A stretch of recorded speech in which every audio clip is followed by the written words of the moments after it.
जुलै महिन्याच्या पहिल्या आठवड्यात आलेल्या मुसळधार पावसानंतर पावसानं उसंत घेतली होती आणि भंडारा जिल्ह्यातील शेतकरी अस्मानी संकटात सापडला होता।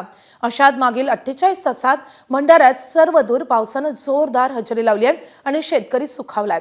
मात्र खत, बियाणं, मजुरी आणि वाढलेल्या डिझेलच्या किमती यामुळे शेतकरी पुरता हतबल झालाय। अशाही परिस्थितीत डगमगून न जाता शेतकरी भात पीक उत्पादन घेण्यासाठी सरसावलाय।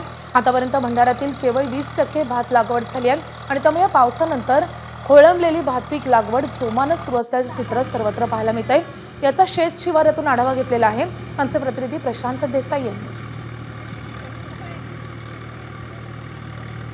आता आपण बघू शकतो जुलै महिन्याच्या शेवटच्या टप्प्यामध्ये आता भंडारा जिल्ह्यात भात पिकाची लागवड सुरू झालेली आहे। एकंदरीतच ही लागवड आता भविष्यात येणाऱ्या उत्पादनावर त्याचा विपरीत परिणाम बघायला मिळणार आहे।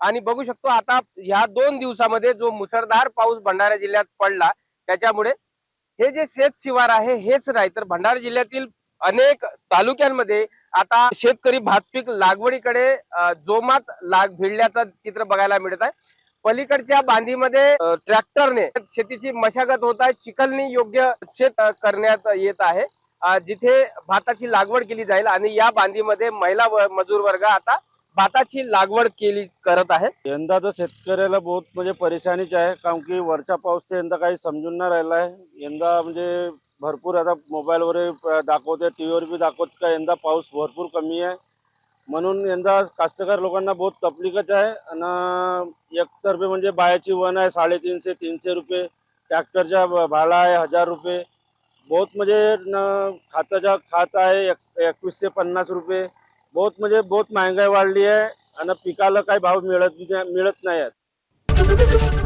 एबीपी माझा, उघडा डोळे बघा नीट।